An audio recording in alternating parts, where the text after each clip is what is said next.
Sud Radio, les vraies voix qui font bouger la France. 19h-20h, les vraies voix responsables. Les vraies voix responsables, on est ravis de vous retrouver avec un sujet important ce soir. Quels sont les enjeux de l'intelligence artificielle pour nos ou notre société? Selon les promoteurs, l'intelligence artificielle serait la plus grande invention de l'histoire de l'humanité depuis l'électricité. Elle serait notre porte d'entrée pour le 21e siècle et notre salut face à tous nos défis sociaux, économiques et environnementaux. Aujourd'hui, l'IA a déjà un impact sur notre société. Des algorithmes prétendent déjà pouvoir identifier les meilleurs candidats pour un emploi, assister les médecins pour établir des diagnostics ou aider les avocats devant les tribunaux. Mais tout cela n'est pas totalement nouveau puisque déjà dans les années 80, des systèmes experts assistaient les humains avec un haut niveau d'expertise. Aujourd'hui, l'heure est à la prise de conscience. Ce segment souligne l'urgence d'une régulation dans le domaine de l'IA et l'importance de maintenir une implication humaine significative dans les processus de prise de décision. On en parle avec nos invités. Et Johan Pantic est avec nous, expert en IA et fondateur de Data Eclosion. Merci d'être avec nous. Bonsoir. Bonsoir. Nathan Bonnet aussi, CEO de Polyminia, qui est la première IA de porte-parole et incubateur d'IA. Bonsoir, merci d'être avec nous. Et puis David Yagarou, qui est étudiant en dernière année de Centrale Supélec à l'ENS Paris-Saclay en mathématiques appliquées à l'intelligence artificielle. On vous souhaite les bienvenus. Merci d'être avec nous. On est ensemble avec Philippe David jusqu'à 20h. C'est les vraies voix responsables. Et c'est vraie voix responsable avec une vraie première question finalement, Philippe. Qu'est-ce que l'IA? Parce que l'intelligence artificielle, ça veut tout et rien dire. On va faire un tour de table pour votre conception de l'IA. Johan Pantic. Alors l'IA, qu'est-ce que c'est? Parce qu'il y a beaucoup de gens qui en parlent, qui savent pas vraiment ce que c'est. L'intelligence artificielle. C'est pour ça qu'on veut le vulgariser dans cette émission. Donc tout simplement, l'IA en fait... certains disent que c'est une simulation d'une partie de l'intelligence humaine. Mais si on part de cette définition, le calcul, faire 1 + 1 = 2, c'est de l'intelligence humaine. Donc en fait l'IA existerait depuis Blaise Pascal, c'est-à-dire depuis le XVIIe siècle, ou encore depuis les débuts de l'informatique. Comme vous l'avez dit en introduction, les systèmes experts qui étaient dans les années 80, on appelait ça à l'époque intelligence artificielle. Et d'ailleurs, déjà à l'époque, et d'ailleurs moi, j'ai étudié à la faculté de Lumini à Marseille, et mon professeur était le professeur Alain Kolmer-Hauer, qui était l'inventeur du langage Prolog, un système de règles qui appliquait un petit peu des règles. Et on est allé comme ça jusqu'à battre Kasparov aux échecs. Oui. Et tout ça, c'était des règles. Alors Kasparov, c'est le plus grand joueur d'échecs de l'histoire. Voilà. Donc, et ça s'est fait en 97 avec... Quand vous dites que c'était des règles, ça veut dire que dans ce cadre-là, il y a une logique, c'est ça que vous voulez dire? Il y a une logique. D'accord. Il y a un algorithme, il y a une recette de cuisine qui est appliquée par un ordinateur. C'est mathématique en fait. C'est mathématique. D'accord. Et on a cru longtemps qu'on allait pouvoir continuer comme ça, et on est arrivé à des limitations. Finalement, ce qu'on a fait, c'est qu'on est passé... sur les réseaux de neurones. Alors, on y avait pensé dès le début, les réseaux de neurones, déjà depuis les débuts de l'informatique. Sauf que il a fallu énormément de puissance de calcul pour que ça soit vraiment utilisable. Et vraiment, c'est en 2012 qu'il y a Geoffrey Hinton qui gagne en fait un grand concours de reconnaissance d'images. Et là, on rentre vraiment dans l'ère du réseau de neurones. Et ça avait et c'est depuis qu'on est sur du deep learning. Nathan Bonnet, c'est quoi l'IA pour vous? Alors pour moi, l'IA, c'est une nouvelle donnée, une nouvelle ressource. Et en fait, ce sont des milliers de données qu'on a récupérées sur Internet et qu'on est capable de formater dans un objectif précis. En gros, voilà, pour moi, c'est ça l'IA. C'est toutes les données qu'on a récupérées, sur Internet depuis des années, qu'on peut maintenant fine-tuner pour leur donner un objectif. Par exemple, il est applicable, dans le droit, parce que c'était facile de collecter toutes des données juridiques ou alors des données d'image. Et en fait, à partir de là, on peut formater des modèles, des grands modèles, et puis leur donner en fait un objectif avec un prompt. David Yagarou, pour vous, l'IA, c'est quoi? Alors, on explique ce que c'est qu'un prompt, parce que ça, c'est très important. C'est-à-dire qu'on explique à l'intelligence artificielle ce qu'on a envie de lui faire faire. En gros, c'est exactement ça. On lui donne presque un ordre. Et actuellement, là où on en est depuis la dernière fois quand on s'est vu en septembre, c'est que maintenant, on arrive à faire travailler des intelligences artificielles les unes avec les autres. Avant, on était capable d'avoir une intelligence artificielle. ChatGPT 4 avec une autre. Mais plusieurs, même ChatGPT. D'accord. Maintenant, on est capable d'en connecter plusieurs. Et en fait, en les connectant plusieurs, on peut recréer des équipes. Actuellement, voilà, c'est ce qui se passe. David Yagarou, pour vous, c'est quoi l'intelligence artificielle? Donc moi, j'aimerais bien donner une définition assez générale de tout ça, en me basant donc sur une définition communément donnée. Donc c'est un processus d'imitation de l'intelligence humaine, qui se fait par des algorithmes exécutés donc par des ordinateurs dans un environnement informatique. Donc c'est un processus d'automatisation et de traitement de l'information à grande échelle. Donc le but, c'est de penser et de faire en sorte que les ordinateurs pensent et agissent comme les humains. Pour ce qui est de penser comme des humains, j'ai mis quelques réserves. Je pense pas, à mon avis, ils ne pensent pas comme des humains. Enfin, ils ne sont pas capables de penser. Bon, voilà. Et pour ce qui est d'agir comme les humains, je crois que on arrive à le faire. Et donc ça, c'est ce pourquoi les IA sont très utilisées. Donc avec les ordinateurs actuels, on arrive à faire en sorte que ça arrive. Vous avez parlé des données tout à l'heure qui sont cruciales dans l'IA. Oui. Ça fait partie de l'IA. C'est pas l'IA en soi, c'est une façon de faire en sorte que les modèles soient assez performants pour qu'ils reproduisent le comportement d'humain. Les humains, on apprend à partir des données, notamment depuis la naissance, on voit des images, on voit des sons, on entend des sons, pardon, et ce sont des données. Et donc, si on se concentre tant sur les données pour les ordinateurs, c'est que comme on se dit, comme les humains, il faut en donner pour qu'il y ait un processus d'apprentissage. Alors pour qu'on comprenne bien, ce qui est le cas peut-être de ChatGPT, c'est de dire, par exemple, je prends je dis voilà, moi j'écris comme ça, je pense comme ça, voilà, et je peux influencer mon intelligence, et lui donner un rôle. Voilà, le meilleur moyen qui me ressemble le plus. Exactement. En fait, le meilleur moyen d'utiliser ChatGPT, c'est déjà de lui donner une position, de lui dire voilà, vous êtes professeur de français, et en tant que professeur de français, voilà, j'aimerais que vous m'analysiez ou que vous m'écriviez un document là-dessus. Et en fait, il essaye, en tout cas, de s'adapter aux compétences que vous lui avez demandées. Mais est-ce que, et c'est la question que tout le monde se pose quand je vous entends, quand je vous écoute, parce que c'est toujours le grand drame de se dire, est-ce qu'on va se faire supplanter par la machine à un moment donné? Il faudra toujours la main de l'homme, en tout cas pour le diriger et organiser et c'est ça, oui, peut-être. Le manager, Yoann Pantic. D'un point de vue, parce qu'en fait, on a une vision anthropologique de l'IA qui sort de le super ordinateur, vous savez, qui remplace l'humain. Oui. En réalité, ce qu'on a aujourd'hui, c'est très impressionnant, mais en fait, on a une variété de ce qu'on appelle des modèles. Par exemple, ChatGPT n'est bon finalement qu'à la parole. ChatGPT peut faire des choses, peut raisonner un petit peu, mais il n'est pas capable de planification ultra avancée. Et ce qui est bien, c'est que si on veut aller très loin, il faut le compléter avec d'autres modèles. Mais c'est un super assistant en fait, c'est ça. C'est un super assistant qui a englobé tous les textes qui existent quasiment. Cela dit, pour de la reconnaissance de tumeurs, par exemple, et de radio, il faut utiliser d'autres modèles. Bien sûr. Alors, vous voulez réagir, Nathan Bonnet? Ouais, sur cette question, alors je suis parfois, je suis assez partagé. Je pense que quand même il y a beaucoup de secteurs qui sont déjà en train de subir quand même les courroux de cette technologie. Déjà parce que il y a beaucoup de travail rédactionnel. Lesquels par exemple? Par exemple, les courroux, parce que cette technologie n'est pas très contente. Parce qu'en tout cas elle est efficace. Nous, on a fait un cas d'application très simple, c'est que on génère du SEO automatique sur des sites. Alors le SEO, c'est l'objectif, c'est de bien référencer son site. Pour bien référencer son site, actuellement, qui remonte automatiquement quand. Exactement. Voilà. Et souvent, ça dépend de la qualité du contenu que vous faites et du nombre d'articles que vous publiez. Bon, avec l'IA, vous pouvez pratiquement sortir, si vous le voulez, 200 articles par jour sur votre site. Et ça, c'était quand même beaucoup de personnes qui faisaient du travail, c'est du travail de littéraire, c'est des gens qui aimaient écrire ou ce genre de choses, qui quand même sont face à un outil de masse assez violent. Oui, sauf que Nathan, pour écrire ces articles, il faut quand même la main de l'homme, c'est-à-dire qu'il faut que l'homme le dirige, il faut qu'il corrige, parce que l'intelligence artificielle n'est pas capable de se dire est-ce que ce que je dis, il y a beaucoup d'avocats qui se sont servis de l'intelligence artificielle et l'intelligence artificielle a trouvé des jurisprudences qui n'existaient pas.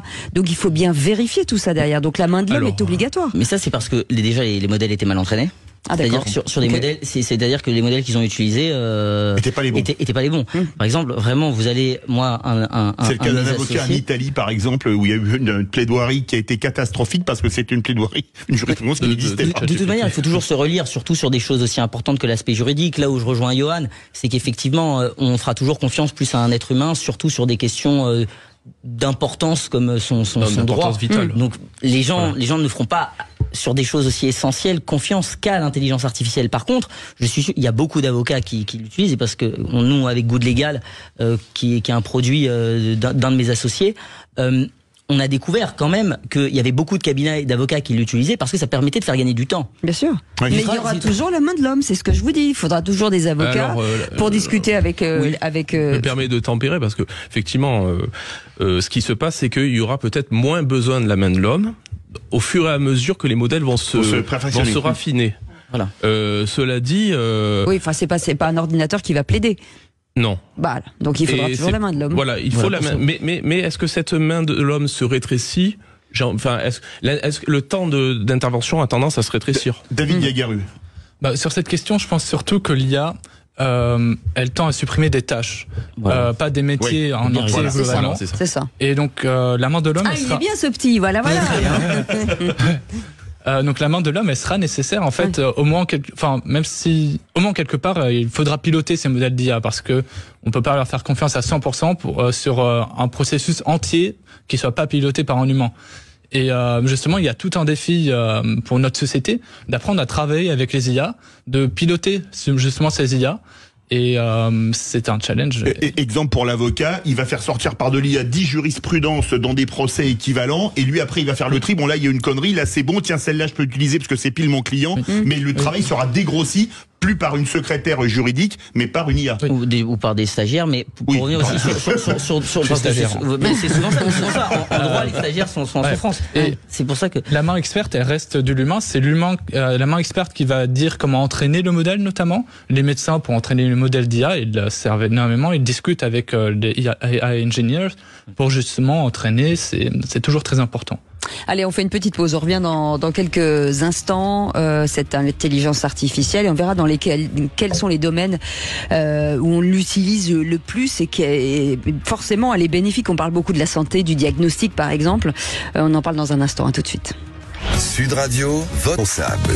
On est très bien entourés ce soir, Philippe, David et moi. Parce que par contre, on est dépassé au niveau intelligence. On pensait qu'on avait une intelligence artificielle. En fait, c'est pas la bonne. C'est pas la nôtre est vraiment artificielle. C'est pas la bonne. S'il y en a une qui est efficace et nous on l'est pas, je vous le dis tout de suite. On fait ce qu'on peut avec ce qu'on a. Désolé. On n'est pas aidé. On n'est pas aidé, mais c'est pas grave. On est là quand même. On va essayer de vous servir le meilleur. Vous nous direz, vous nous aiderez. En tout cas, très bien entouré. Johan Pantic est avec nous, expert en IA et fondateur de Data Éclosion. Nathan Bonnet, CEO de Polymnia, la première IA de prise de parole et incubateur d'intelligence artificielle, et David Yagaru, étudiant en dernière année à Centrale Supélec et à l'ENS Paris-Saclay en mathématiques appliquées à l'IA. Juste commencer par une petite interrogation avec vous, David. C'est quoi l'envie? Pourquoi avoir voulu faire ces études-là? Qu'est-ce qui vous plaît finalement dans l'intelligence artificielle? Donc c'est tout un parcours. En mode de base, j'ai plutôt un profil mathématique. Donc je suis passé par ce qu'on appelle la voie royale. Donc classe préparatoire aux grandes écoles, maths sup, maths spé. J'ai intégré Centrale Supélec et je suis spécialisé. Attendez, faut que je m'assieds là parce que là, ça fait beaucoup. C'est la classe là. J'ai eu un vertige aussi. Je me recoiffe un petit peu. Moi, je risque pas de le faire. Ouais. Et donc il se trouve que dans les mathématiques et les applications, dans les cours qu'on a pu avoir, on a pu être confronté aux grands enjeux de la société à Centrale Supélec, notamment l'IA. Et donc c'est quelque chose théoriquement que j'ai beaucoup aimé aussi. Je me suis dit ça peut avoir de grandes répercussions sur la société. Mais ça vous amènera à quoi comme type de métier par exemple? Aujourd'hui, vous fléchez quel type de métier? Donc chercheur, ingénieur. D'accord. Ça peut être data scientist aussi. Bon, c'était pas mon cas personnel. On verra ça. Mais pour l'instant, je pense démarrer une thèse en mathématiques appliquées. Il y aura de l'IA dedans. Donc plutôt du côté recherche appliquée. Ouais, recherche en IA. Ouais. Johan Pantic, oui, vous voulez réagir? Oui. En fait, moi je pense que les jeunes doivent absolument travailler les mathématiques, et c'est vrai que ces dernières années on a quand même une perte de niveau. Hein, ça, oui, on l'a vu dans le classement Teams. Voilà, et c'est quand même assez inquiétant parce qu'on était pas bon en France, on était les meilleurs. Oui. Et moi, un de mes grands combats, c'est la souveraineté. Ça passe aussi par l'éducation. C'est-à-dire, on ne va pas continuer à être un pays riche si on néglige ces aspects-là. Mais vous avez raison, parce que je me dis toujours, tous les jeunes générations savent se servir d'un téléphone, de tout ça, mais ils ne savent pas comment ça fonctionne en fait. C'est-à-dire qu'on n'est plus capable de se dire comment on fabrique tout ça. Et d'ailleurs, pour compléter un peu ce qui a été dit aussi, maintenant c'est très simple, et je pense qu'il faut le dire aux gens aussi, de créer des outils en IA. Ouais. Grâce à ChatGPT, bon, c'est quand même voilà la référence, mais quand on fait des progrès, on est capable de travailler avec d'autres modèles et du coup d'être plus éthique et souverain pour la France. Qui sont les concurrents d'ailleurs de ChatGPT? Mistral, ça c'est français, faut soutenir. Bravo les mecs, ils se la donnent. Bravo, et on a ils ont un super modèle qui est en train de tout tabasser. Nous on les fait tourner, on est super fiers que ça existe et que ce soit français. Donc déjà on peut en parler. Et puis le deuxième, c'est quand même le modèle de Llama de Microsoft, qui est totalement open source. C'est-à-dire que Mark Zuckerberg, après encore une grande décision, il s'est dit ok, j'ouvre un modèle super puissant qui demande un serveur assez faible entre guillemets pour le faire tourner. Ça tourne sur un Mac et vous pouvez créer votre propre IA là-dessus.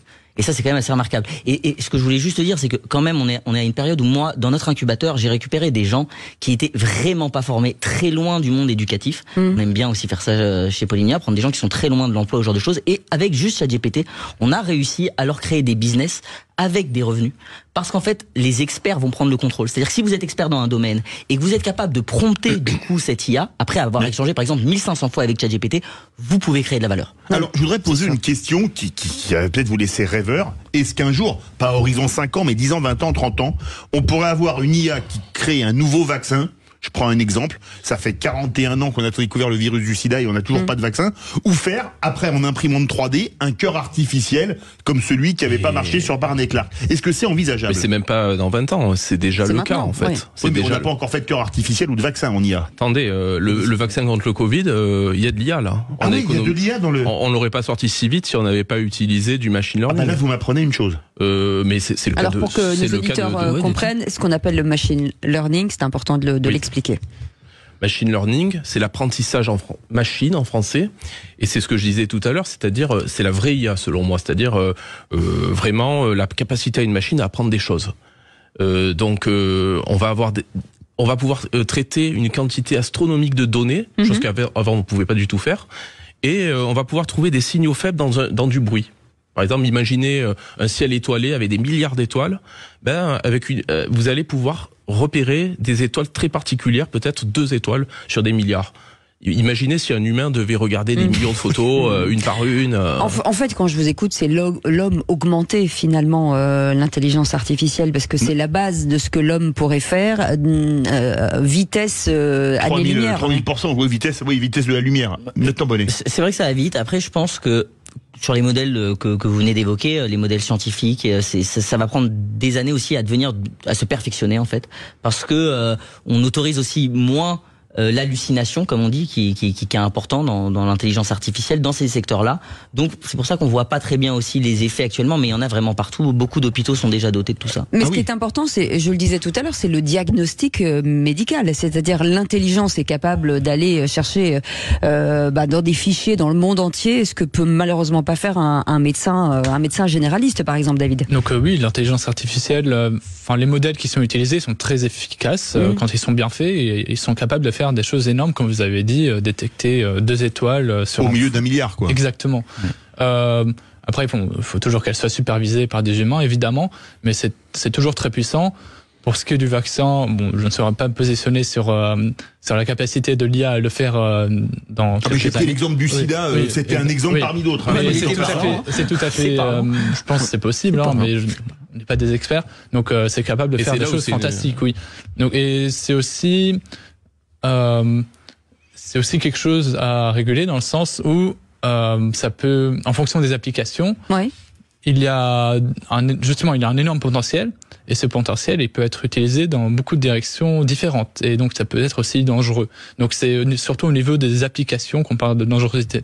D'accord. Vous voulez parler de la dangerosité? Justement sur la dangerosité, il y en a malheureusement, parce que à chaque médaille, il y a le revers de la médaille. Oui, est-ce que c'est la dangerosité, est-ce que c'est la malveillance de l'homme, ou est-ce que c'est... Ce n'est que la malveillance de l'homme. D'accord, voilà. Ce n'est que ça, en fait. Alors, exemple, on m'a parlé d'une IA et on me l'a démontré. Par exemple, on peut parfaitement, en prenant votre voix sur Internet, vous faire dire n'importe quoi et même en vidéo, faire bouger vos lèvres pour faire du deepfake. Ça, est-ce que c'est quelque chose qu'il va falloir craindre? Non seulement oui, mais en plus, c'est déjà en cours. Et ça va s'empirer. Donc c'est pour ça que moi je suis en train de travailler à la création d'un think tank qui va s'appeler IA et Argument, dont le but sera vraiment de discuter de ces choses-là. Et je pense qu'il faut légiférer et que les législateurs doivent d'ores et déjà réfléchir à des solutions plus pratiques. Pardon, je réagis, Nathan. Est-ce que ça veut dire qu'aujourd'hui on va avoir des IA malveillantes, soyons clairs, avec la main de l'homme? Il va falloir effectivement avoir des IA positives comme les hackers, des contre-hackers et tout le temps. C'est déjà ce qui se passe sur les réseaux sociaux. Déjà, il y a des milliers de bots russes et chinois. Par exemple, sur Twitter, en fait, c'est simple. Vous pouvez voir l'IA, comment elle est utilisée par beaucoup de Russes et Chinois. Sur Twitter, il n'y a plus de fautes d'orthographe. Vous voyez, depuis l'arrivée de ChatGPT, il n'y a plus de fautes d'orthographe. Et ben, ce sont des bots qui écrivent, voilà, des tweets. Et du coup, il faut créer aussi des tweets qui ramènent, on va dire, voilà, un autre avis, juste pour avoir de l'objectivité, hein, même si je n'en ai pas tout à fait d'accord. Et puis après, sur les dangers, il y a trois autres dangers que je peux donner, que je vois actuellement. Le premier, c'est que maintenant, vous pouvez prendre la photo de quelqu'un que vous connaissez, souvent des filles sur Instagram, les envoyer à des IA et elle vous fait des projections de ce qu'elle ressemble nue. Ça, c'est des choses qui sont qui sont déjà utilisées. Ah, je sais, moi j'ai eu parfois des corps de ouf sur les réseaux sociaux. Je l'ai laissé faire. Alors moi je dis, moi ça me va très bien. Gauler comme ça me va très bien. J'ai pas eu cette chance. Mais pour des enfants. Je vous le ferai. Ah bah merci. Je vous le ferai. Vous inquiétez pas. À l'école, c'est quand même des problèmes qui sont je plaisante, mais effectivement ça peut être contre-productif. Et un deuxième cas d'application qui est assez important actuellement, c'est l'IA en fait qui est pas capable aussi de se corriger toute seule et qui du coup raconte n'importe quoi. Et voilà, ça arrive de temps en temps aussi quand elle est mal. David, j'aimerais revenir sur les deepfakes. J'aimerais ajouter qu'il y a une énorme course à l'armement qui se joue là-dessus. Je choisis bien mes termes, course à l'armement, parce que on est en fait dans une guerre d'information, notamment avec la Russie qui envoie des bots, des deepfakes pour influencer l'opinion publique. Donc c'est important aussi de savoir détecter ce genre de choses. Et c'est pour ça qu'on course à l'armement notamment. Enfin, il y a sur beaucoup d'autres aspects également. Mais en parlant de géopolitique, pardon, je vous coupe. Qui sont finalement les pays les plus à craindre? Vous parlez de la Chine, de la Russie, finalement sur la technologie. Nous, en fait, ce qu'on sait, en vrai, ceux qui sont le plus à craindre, c'est les lobbying de manière générale aussi qui prennent en main l'IA, puisque on peut la manipuler pour enfin faire du volume. Donc voilà, ça c'est. Non mais est-ce que nous Français on fait ça? Est-ce que oui. D'accord. Moi, pas tant que ça, je trouve. Honnêtement, pour en avoir un peu fait, pour avoir regardé un peu ce que ça donnait. Non, mais pour avoir essayé, parce que je trouve que c'était très intéressant de voir ce que ça donnait. Nous, on essaie d'être objectif chez Polymnia et ramener de l'objectivité dans le débat public. Je pense que c'est si en fait nous on le fait pas, je vois pas qui va le faire. Donc, et honnêtement, j'ai croisé personne qui a fait ces constats-là. Et c'est des constats de terrain après avoir passé des heures et des heures sur les sujets. Donc moi j'attends qu'on me mette avec les pectoraux et les abdominaux de Schwarzenegger. Mais je vais vous le faire. Moi j'attends ça parce que Vous me direz la taille des muscles et je vais le faire. Vous regardez la fiche de commando, vous savez là. Allez, largement possible. Et sans beaucoup de trucage. On va vous faire. S'il faudra du trucage, oui, parce que on vous connaît physiquement, Philippe. N'exagérez pas. Ah oui, enfin oui, non, mais bref. Allez, je m'enterre. On fait une petite pause. On revient dans un instant. À tout de suite. 19h-20h, les vraies voix responsables. Les vraies voix responsables spéciales intelligence artificielle, on a l'impression de parler dans une autre dimension, mais c'est bien réel puisque c'est la vie d'aujourd'hui. L'intelligence artificielle est partout, dans tous les domaines, dans tous les métiers, dans tous les secteurs d'activité. Des professionnels avec nous aujourd'hui pour en parler. Johan Pantic, par exemple, expert en IA et fondateur de Data Eclosion. Nathan Bonnet qui est avec nous, CEO de Polymnia, la première intelligence artificielle de prise de parole et incubateur d'IA. Et puis David Yagarou qui est avec nous, étudiant en dernière année à Centrale centrale Supélec et à l'ENS Paris-Saclay en mathématiques appliquées à l'IA et qui, je pense, sera bientôt quelqu'un de très connu parce que, en tout cas, il se recoiffe là. Alors, grand talent autour de nous. Alors, il y a plusieurs IA, a priori, il y a l'IA faible, il y a l'IA forte et on parle de l'IA qui pourrait être comparable à l'intelligence humaine à court ou moyen terme, l'artificielle super intelligente. Est-ce que vous nous expliquez ce que sont ces 3 IA? Tiens, Johan Pantic. L'IA forte, c'est ce qu'on appelle aussi l'IA générale. C'est-à-dire l'idée que c'est ce que je disais tout à l'heure sur cette IA anthropomorphique qui va dépasser l'homme en fait, qui va supplanter l'homme et bien sûr ça fait très peur comme Terminator. Oui. Ah bah on part en vert Schwarzenegger donc. Voilà. Alors je n'utilise pas les mêmes termes mais après voilà je suis vraiment dans le start-up donc je suis vraiment sur l'efficacité. Moi je dis IA étroite et IA faible. Une IA faible c'est une IA où elle est un peu bloquée à un seul rôle que vous lui donnez et une IA étroite c'est une IA qui, si vous lui donnez de plus en plus de modèles, va se construire sur des années et des années. Donc les IA étroites par exemple, le milieu médical c'est une IA étroite, une IA de CIO c'est une IA faible. Voilà. D'accord. Voilà. D'accord. Comme ça, vous avez c'est celle qui va supplanter l'intelligence humaine qu'on appelle artificielle super intelligente. Vous y croyez ou pas? Franchement, j'en ai jamais entendu parler. Et ben voilà. Oui, donc je sais pas. David. Vraiment, je sais pas. Pour ce qui est des IA faibles, d'IA fortes, il y a des IA que vous appelez faibles qui sont vouées à une seule tâche, qui peuvent être très puissantes. Et des IA fortes, donc il y a celles qui sont vouées à plusieurs tâches en même temps, qui sont très impressionnantes, mais qui sont simplement entraînées sur beaucoup de données de types différents, qui sont aussi efficaces que les IA faibles. Et pour ce qui est de remplacer l'humain, franchement, je mets beaucoup de réserves là-dessus. Ouais. Elles sont pas capables d'émotion, notamment. Il y a beaucoup de choses qu'ils seront pas capables de faire, au moins à la taille le geste de l'homme, l'IA ne pourra jamais le faire. Le Après, geste quand de l'homme. Certaines musiques, franchement, que l'IA crée, elles sont, il y en a qui sont certaines sensibles, il y en a qui sont amoureuses, il y en a qui sont fortes. Franchement, elle est quand même capable de créer. Oui, mais est-ce que ça, c'est pas mathématique quelque part? L'IA imite le comportement de l'homme. C'est ça. Mais elle est entraînée pour, mais sinon, si on lui dit pas d'imiter le comportement de l'homme. Alors, une autre question, l'IA générative, la différence avec l'IA discriminative. C'est quoi la différence entre les deux? Est-ce que quelqu'un est capable de me l'expliquer? L'IA générative, elle va générer quelque chose de nouveau, du contenu. Ouais. Une musique, par exemple. Voilà. L'IA discriminative, je dirais qu'elle va venir restreindre, elle va venir tester est-ce que c'est bon. On le voit par exemple dans ce qu'on appelle les IA adversariales. Ah, c'est quoi ça? Donc en gros, c'est 2 IA adversaires en fait. Il y en a une qui crée n'importe quoi.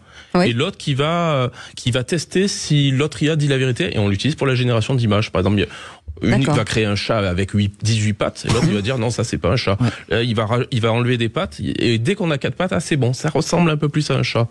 Et donc, avec ce dialogue d'IA, on va arriver à créer quelque chose qui ressemble à quelque chose de réel. C'est le concept de les faire travailler ensemble. Et c'est exactement. Est-ce que ça veut dire que c'est grâce à ça que finalement on va retrouver une certaine vérité, parce que il va être difficile d'avoir la vérité aujourd'hui. Déjà, on le voit avec les images, on ne sait pas vraiment où est. C'est difficile d'avoir la vérité aujourd'hui. Est-ce que ces IA, à qui on peut faire confiance en fait? C'est ça le problème. Nathan Bonnet. Je pense que ceux à qui on pourra faire confiance, c'est les produits qu'on est capable de tester. Déjà, le problème c'est qu'il faut des IA qu'on soit capable de tester, c'est comme ça qu'on saura aussi les IA qui sont bonnes, et c'est comme ça aussi qu'on sera capable de les réguler et de les réglementer. Très bien, mais sur les réseaux sociaux par exemple, si vous lisez des choses, à qui peut-on faire confiance? C'est ça.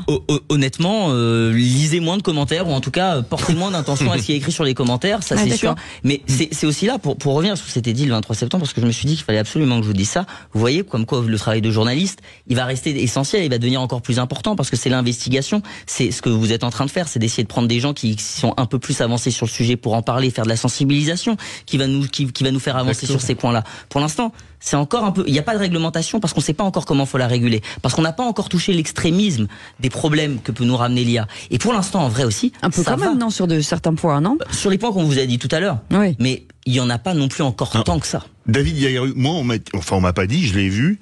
Maintenant, avec une IA, on peut faire conduire une voiture ou même un poids lourd sans chauffeur, tout seul, et même un avion. Mais là, par contre, ça pose problème parce que les passagers ne veulent pas monter. Ils ont même fait des sondages dans des avions sans pilote, sans copilote. Parce que là, ça rappelle le titre d'un film. Y a-t-il un pilote dans l'avion? Quand même, On est d'accord. Est-ce que ça, c'est pas quand même des IA qui sont exceptionnels, mais que on mettra pas en œuvre parce que les gens, vous allez leur dire, le billet d'avion il est pas cher, mais il y a pas de pilote, pas de copilote, ils vont dire je monte pas. C'est en train de se développer évidemment. Ça, de ce que je sais, ça a l'air de marcher. Ce sont des IA exceptionnels. Après, il y a beaucoup de questions éthiques qui se posent derrière, notamment si un accident de voiture qui est responsable. Enfin, il y a aussi un point important, c'est le parti pris et finalement ce que vous parliez d'un pilote dans un avion, finalement la prise de décision en fait, c'est ça qui est important. Exactement. La prise de décision humaine qui est souvent remise en cause en disant voilà vous avez pris une décision, c'était la mauvaise. Est-ce que l'IA aujourd'hui qui va piloter un avion qui sera certainement sans émotion et qui sera extrêmement factuel et sera forcément moins dangereux qu'un pilote humain? Elle pourrait être moins dangereuse. Hein. Vous savez, le Titanic, par exemple, quand il s'est... pris l'iceberg, en fait, il paraît qu'il aurait dû le prendre de face. Et là, il n'aurait pas coulé. Oui, absolument. Voilà. Parce que de face, le choc aurait été frontal et les rivets n'auraient pas sauté dans 8 compartiments et il aurait flotté qu'avec 7, je crois. Un truc comme ça. Exactement. Ça, j'ai lu un truc là-dessus. Et peut-être qu'un modèle bien entraîné n'aurait pas tourné le gouvernail. Sauf que... aujourd'hui, il y a l'humain quand même qui intervient. Ouais. Nathan Bonnet, on prenait l'exemple des voitures. Il y a des voitures aux États-Unis qui roulent sans chauffeur, et notamment des taxis. Et il y a eu des accidents mortels. Et là, c'est vrai, la question, vous qui êtes juriste au départ, les responsabilités, etc. C'est qui? C'est l'IA, c'est le fabricant de la voiture, c'est qui? Pour l'instant, c'est un petit peu compliqué parce qu'il n'y a pas encore vraiment de phase qui a été faite. Après, en vérité, je pense que ce sera la responsabilité de celui qui l'a créé ou de l'utilisateur. Ça dépendra. Ou du propriétaire de la voiture. Voilà, ça dépendra d'à quel point aussi vous acceptez de prendre le risque en signant le contrat ou comme ce que vous faites avec le RGPD en France, quoi. Oui. Pour ce qui est des IA qui sont capables de piloter des voitures, il est clair qu'elles sont beaucoup plus efficaces que des humains. Imaginez des voitures qui sont pilotées par des IA dans un trafic, elles sont toutes pilotées par des IA. Ça pourrait éviter les bouchons, ça pourrait éviter tout accident parce qu'elles seraient connectées entre elles notamment. Mais il y a toujours des questions derrière de juristes qui se posent, des questions éthiques, et c'est aussi ça qu'il faut penser avant de les mettre en place. Mais en fait, Philippe, en fait, c'est le mélange finalement de la voiture pilotée par un humain et la voiture pilotée par une machine. C'est là que le drame peut arriver. Mais effectivement, les accidents aujourd'hui de voiture, c'est souvent ou l'alcool, ou l'endormissement, ou le portable, ou voilà. Ouais. Ce qui n'est pas le cas de l'IA. J'ai un truc à dire excuse-moi, pourquoi ça pose problème éthique, ça? Oui. Parce que si on parle au début, ce que je disais, le système de règles versus le système avec les neurones. Le métro, il conduit avec un système de règles. Bien sûr. Oui. Aujourd'hui, personne ne se pose la question. Le métro, personne n'a peur. Non. Hein, mais il peut pas se tromper. Avec des règles, il y a quasiment pas d'erreur. Alors qu'avec les neurones, il y a des erreurs. Et il y a des biais cognitifs. Donc elle est là la différence. La différence, elle est là entre le neurone et les biais cognitifs, ce qui est pas faux d'ailleurs. Franchement, je suis assez d'accord. De toute façon, l'IA, c'est avant tout des statistiques et du calcul vectoriel. Voilà, c'est pour répondre à la première question aussi. Ça, c'est important et c'est ce qu'il a expliqué. Voilà, c'était juste pour compléter.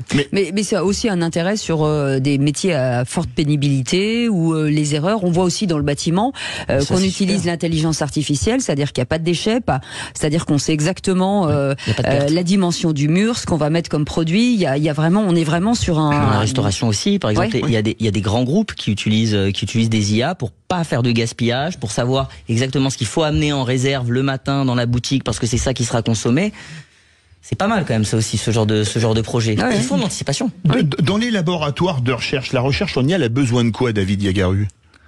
La besoin de financement. Oui, non, mais c'est que les gestes en radio, c'est vraiment très important. C'est pas une intelligence artificielle qui aurait fait ça. Déjà des financements. Non, mais c'est vrai parce qu'il y a des vocations qui peuvent s'envoler, notamment à cause des questions d'argent, de salaire. Donc ça peut amener notamment des têtes et aussi des infrastructures. Donc de l'argent, c'est bien. Aussi d'une base éducationnelle, donc des bonnes compétences en mathématiques et aussi en informatique. Et d'infrastructures aussi. Et des infrastructures, ça vient par l'argent, par le financement. Les infrastructures, on va en parler dans quelques instants d'ailleurs. On fait une petite pause. On fait une petite pause, oui, parce que on doit lâcher dans 12 secondes. PAUSE ou POSE? PAUSE, et là c'est pas de l'intelligence artificielle. Non, c'est. On l'a fait. Écoutez, je me pose. Allez, à tout de suite. Sud Radio, les vraies voix qui font bouger la France, 19h-20h, les vraies voix responsables. Les vrais voix responsables avec l'intelligence artificielle. Il y a du bon et du mauvais. En tout cas, ça dépend comment on s'en sert. C'est toujours le même problème. Johan Pantic est avec nous, expert en IA et fondateur de Data Eclosion. Et puis Nathan Bonnet aussi, CEO de Polymnia, la première IA de prise de parole et incubateur d'IA. Et David Yagarou qui est étudiant, futur star de l'IA, je vous le dis tout de suite, en dernière année à Centrale Supélec et à l'ENS Paris-Saclay en mathématiques appliquées à l'intelligence artificielle. David, 1 et 1, ça fait combien ? Vous avez dit qu'il était parfait. Ouais. J'ai 99% d'accuracy. Alors, on parle souvent... Je sais même pas faire une fraction. Vous imaginez comme j'ai les boules. ChatGPT, c'est le faire. Depuis peu. Alors, on parle souvent de souveraineté industrielle, de souveraineté numérique. Où en est-on en termes de souveraineté de l'IA en France, Johan Pantic ? Je dirais que c'est pas encore ça, quoi. Là, par contre, je vais être un peu Cassandre, mais... aujourd'hui, j'ai noté 2,18% du PIB. Ça, c'est en 2022 ce qu'on investit dans la recherche et développement, mais ça inclut tout. Les États-Unis, on est à 3,46%, la Chine 2,43%. On met pas assez de pognon. Faut être direct. On n'a même pas de cloud souverain. J'avais travaillé il y a quelques années avec des données militaires. Je vais pas dire qui, parce que sinon je pourrais avoir des problèmes. On avait besoin de cloud en fait pour faire de l'intelligence artificielle, donc on s'est dit on va quand même pas aller dans les clouds américains quand même, parce qu'il y a des données sensibles. Oui, confidentielles, défense, oui. Et vous savez, en fait en France on n'a pas vraiment de cloud avec des services sur étagère comme on a aux États-Unis. C'est-à-dire, ça veut dire quoi les services sur étagère ? Imaginez un iPhone, vous avez des applis. Oui. Vous avez l'App Store, vous installez des applications. Mais imaginez un iPhone où il y aurait un écran noir avec une ligne de commande. Ça, c'est le cloud français. Ah ouais, d'accord. Et en 2021, on a eu une initiative. On a eu le gouvernement qui nous a dit, ce qu'on va faire, c'est qu'on va installer ça sur des serveurs et on va mettre des logiciels américains, Microsoft et Google. C'est Bruno Le Maire qui avait fait cette annonce. D'accord. Mais est-ce que c'est ça ? On voudrait du français, en fait. C'est ça que vous dites. À la place de mettre des logiciels français. Voilà, c'est ça. Ou même open source, comme du Linux, ou d'autres choses. Mais enfin, est-ce qu'on n'est pas en droit d'attendre plus, quand même ? Alors, moi, j'ai aussi un avis qui a un peu évolué sur la situation. Il y a beaucoup d'appels à projets. Vraiment beaucoup. La France fait quand même des efforts. Franchement. Est-ce qu'on est bon, ou est-ce qu'on est moyen, ou est-ce qu'on est mauvais ? On est bon, là. On est bon. Déjà, Mistral est très bon. Genre vraiment est très très bon. Genre Mistral vraiment. C'est Mistral gagnant à vous entendre. C'est Mistral gagnant, faut le dire quand même. Ils ont fait beaucoup de travail et très rapidement. Alors ce qui est pardon, mais moi je n'en ai jamais entendu parler. Ils ont levé des milliards, et leur des métier, millions. C'est quoi, en fait ils font quoi ? Ils créent un modèle de langage basé sur souverain. En fait, c'est une base de données souveraine où vos données vont pas fuiter. Vous savez où elles vont. Elles sont françaises et elle est en accessibilité pour concurrencer le modèle de ChatGPT ou de Llama. C'est-à-dire qu'il y a quand même un moins d'un an. Aussi efficace ? Il est aussi efficace. Il est aussi efficace et il arrive à tourner sur des machines, ça reste cher, mais pour 20 000 €, sur une belle machine, vous pouvez faire tourner ce genre de système et après vous pouvez vous amuser dessus, entre guillemets, pour créer des outils. Ah oui, mais il faut pas s'amuser là, il faut faire des choses quand même... En moins d'un an. Attendez, que je comprenne bien. ChatGPT, ça coûte à peu près 18 € par mois. Ouais. Voilà, ça c'est l'abonnement pour monsieur, madame, tout le monde. À Mistral, c'est quoi ? Il faut dépenser 20 000 €? Non, il faut acheter un ordinateur qui coûte, on va dire, entre un GPU. Voilà, qui a un ordinateur quantique, c'est ça ? Pas vraiment quantique, mais c'est des ordinateurs de ce style-là, c'est des énormes animateurs pour faire du machine learning. Ouais, mais pour monsieur, madame, tout le monde, c'est pas possible, on est d'accord. Non, mais là, les modèles, en fait, sont en train en fait, le coût est en train de faiblir par exemple, Llama, Microsoft, c'est les premiers à avoir réussi à le faire. Maintenant, vous pouvez le faire tourner sur un Mac. D'accord. Donc, c'est-à-dire qu'il y a un an, il vous fallait que vous investissiez dans ce genre d'ordinateur, mais maintenant, vous pouvez le faire tourner sur un Mac.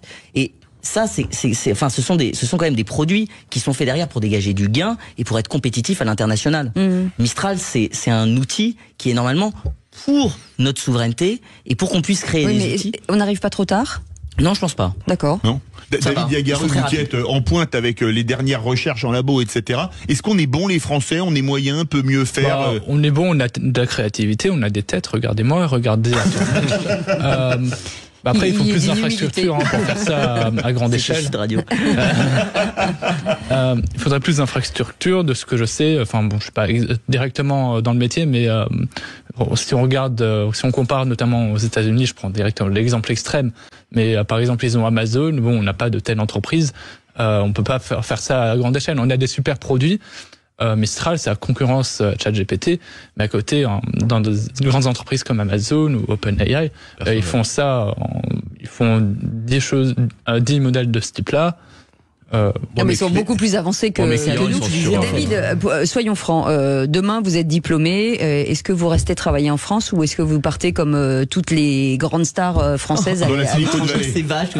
Mais c'est la vérité. Soyons francs. J'ai eu l'occasion de partir étudier aux États-Unis, mais enfin, je préfère rester en Europe. Je pense qu'il y a des choses à faire en Europe. Il y a des choses à faire en Europe, et notamment, avec Mistral, on a quand même des infrastructures, on a des choses à... Parce que ça, c'est quand même la fuite des cerveaux, en fait, aussi. Non, mais la fuite des cerveaux, je vais faire une thèse en Allemagne. Quels sont les rapports de force dans le monde en termes d'IA? C'est le géant américain versus le géant russe. Les Français sont où? Les Européens, les Indiens, etc. C'est quoi les rapports de force? Les rapports de force, c'est les États-Unis, qui sont très loin devant. Même devant les Chinois? Il y a la Chine qui est même pas mal. Mais l'Europe, elle a des soucis à se faire par rapport à la Chine, et ça c'est vraiment dommage parce que avec un continent qui a plus de 600 millions d'habitants et une telle richesse, moi je trouve que c'est pas acceptable personnellement. Mais est-ce qu'il y a une bonne coopération entre les pays d'Europe sur ces sujets-là? Je pense qu'on est les plus avancés, donc c'est à nous de guider en fait. C'est pour ça qu'il y a les Français qui sont les meilleurs en Europe. Mais on est le grand pays de l'Europe. On est peut-être avec l'Allemagne maintenant, puisque le Royaume-Uni est parti. Oui. Donc on peut dire qu'on est un grand pays de l'Europe. Donc en investissement, c'est nous qui avons mis le plus. Bien sûr. Dans l'IA, franchement, quand même, ça a été. Là, il y a une pâtée d'appels d'offres qui sortent. Après, en fait, moi, c'est quoi le problème? Alors, pardon, c'est la qualité des gens qui le font, je pense. D'accord. Honnêtement, les produits que j'ai vus sortir, qui sont touchés par appel d'offres, déjà, ils sont beaucoup trop longs. Et les salaires? Vous imaginez que c'est une question de salaire aussi? C'est la raison pour laquelle on part à l'étranger? Je pense que c'est toujours le salaire aussi. Je pense qu'aux États-Unis, ils proposent beaucoup plus. Oui. C'est ça. Mais maintenant, je sais pas si on peut dire les chiffres. Hein. Bah allez-y, on peut les dire, bien sûr. Les stars aux États-Unis, on compte en millions l'année, alors que ici, un sorti d'école c'est 80 000 euros, quelque chose comme ça. Donc aux États-Unis, 3 ou 400 000 $ l'année, c'est un mauvais salaire pour des stars comme ça. 300 000 $, on n'est pas du tout sur les salaires. Ben voilà, je pense qu'on peut le dire, on n'est pas du tout sur les mêmes ordres de grandeur. Après, on a des choses, et comme je l'ai dit en début d'émission, on a les meilleurs, mais ils partent. Comme Yann Lequin, par exemple. David Yagaru vient de demander sa carte verte là pour les États-Unis. Non, il a dit qu'il resterait européen. Oui, je sais, je plaisantais. Nathan Bonnet, c'est vrai que ça c'est. Il y a aussi une question. Est-ce que c'est la nouvelle révolution technologique qui pourrait permettre à une puissance de s'imposer dans le monde, ou aux États-Unis de maintenir leur leadership, comme ils sont encore la première puissance mondiale, mais talonnée par la Chine aujourd'hui? Je sais pas. Moi, la question que je me pose, je pense qu'une des stratégies les plus intelligentes, ça serait d'en mettre partout dans toutes les institutions publiques. Télémac pour les agriculteurs, on a bien vu, il y avait des problèmes. Voilà, il faut mettre de l'IA. Albert qui vient de sortir, qui à mon avis est encore perfectionnable. Il y a des choses qui sortent. Je pense qu'on est en train de plus que rattraper le retard, et on prend des chemins aussi quand même très différents des autres. Donc on est en train de jouer une carte. En quoi ils sont différents, nos chemins? Nous, on est en train d'essayer d'améliorer la fonctionnalité en fait de régions, de départements, d'entreprises avec de l'IA. Et je suis pas certain que c'est des choix politiques pour les autres pays et qu'ils le font de cette manière-là. Et je trouve que la manière dont on est en train de le faire quand même, c'est assez éthique déjà, même très éthique. Et c'est quand même pour le service du bien commun. C'est important l'éthique dans l'IA, ou est-ce que l'IA ça vient disparaître d'une certaine éthique? Non, c'est très important. C'est pour ça que je crée ce think tank, ce groupe de réflexion IA et arguments qui va bientôt voir le jour, où je suis en train de réunir tout un tas de personnes pluridisciplinaires, y compris des élus, oui, des avocats, y compris des politiques, des lobbyistes, y compris des juristes, y compris etc. Parce que c'est un sujet civilisationnel aujourd'hui, l'IA. Et il faut faire plus d'IA. Oui, c'est important. Suffisamment de pédagogie sur ce sujet. Mais non, pas du tout. Pas du tout. Et c'est pour ça que je veux communiquer, par exemple. D'autres le font déjà. Mais je me dis plus on en est, voilà. On n'en fait pas assez, clairement, pour l'enjeu. Mais est-ce qu'il faut en avoir peur de l'IA? Parce que certains disent qu'il faut en avoir très peur. Parce que notamment, je reprends ce chiffre de ce qu'il y a un an, même pas de Goldman Sachs, disait ça va détruire 300 millions d'emplois. Alors il y a la théorie de Schumpeter de la destruction créatrice, mais est-ce qu'il faut en avoir peur? Non, la peur c'est quelque chose qui n'est pas raisonné. Alors avec l'IA justement, il faut plutôt réfléchir sur ce genre de questions, comment l'implémenter c'est comme ça qu'on pourra en extraire le meilleur. Faut la dompter en fait, c'est ça. Oui, c'est ça. Et même si on a peur de l'IA, on va simplement ne pas la comprendre, et ça c'est le pire. C'est le pire. Et le but, justement, c'est de comprendre l'IA et de faire en sorte qu'elle soit la plus utile, qu'elle serve vraiment au progrès. Mais ça veut dire que l'intelligence artificielle, on parlait de l'école tout à l'heure, dès le plus jeune âge, il faudrait qu'on soit en matière d'éducation, que tout le monde soit connecté sur le même niveau. Oui, et là mais je pense que pour reparler de la peur encore, parce que ça, non seulement il faut pas en avoir peur, mais on peut en avoir peur, mais pas pour les raisons qu'on pourrait penser. Et pour lesquelles alors Les raisons pour lesquelles on a avoir peur, c'est tout simplement qu'on se fasse dépasser. Ouais. D'accord, c'est pas du deepfake, quoi, parce qu'on arrivera à démontrer qu'on n'était pas avec un tel jour à telle heure. Oui, mais quoi. le deepfake, c'est un élément parmi tant d'autres. Mais qui peut coûter très cher à des gens. Hein. Oui, comme bien Taylor sûr. Swift, par exemple. Qui a été victime de. Je comprends les gens qui en ont peur. Je pense que, vous faites comme toutes les évolutions qui ont existé, il faut pas en avoir peur. Je pense que les premières fois que les gens ils ont allumé un micro-ondes, ils se disaient waouh, c'est quoi cette folie? Et c'est un peu la même chose, sauf que maintenant on vit bien avec le micro-ondes. Je pense que ça va se passer de la même manière. Et je pense aussi quand même, et c'est quand même un message d'espoir, c'est que il y a beaucoup d'opportunités qui vont se créer. Sauf que là, ça s'accélère beaucoup plus vite que effectivement. Mais les gens, ils sont quand même. Oui, les gens le font. Tout le monde sait de quoi on parle. Là, il y a des milliers d'auditeurs. Enfin, je sais pas combien il y a d'auditeurs, mais je sais qu'ils savent tous de quoi on parle. Au moins. Et ils ont raison d'écouter cette émission. Il faut pas en avoir peur, il faut vraiment bien la mettre en place. On l'a vu avec d'autres révolutions industrielles, avec d'autres révolutions, notamment la révolution industrielle. Il y a eu des erreurs qui ont été commises, notamment on l'a vu avec le droit des mineurs, leurs conditions de travail, ça a été terrible. On espère qu'il n'y aura pas ce genre de choses qui arrivera avec l'IA, donc c'est pour ça qu'il faut réfléchir à comment la mettre en place. Et rappelons qu'on avait très peur du chemin de fer. Voilà. Au 19e siècle, on disait que ça allait être un désastre. Et de la télévision, parce que comme ça, on allait vous voir en vrai, Philippe David. Moi, je plaisante, ça va, on décore. En tout cas, merci mille fois, Johan Pantic, d'avoir été avec nous, expert en intelligence artificielle, fondateur de Data Éclosion, et vous reviendrez pour ce think tank pour nous en parler. Nathan Bonnet, il a l'habitude d'être chez nous, donc il reviendra aussi. CEO de Polymnia, merci beaucoup. Première IA de prise de parole, nous aussi, et incubateur. Et puis David Yagarou, on va vous suivre, vous le savez. Ça fait plaisir de vous revoir aussi.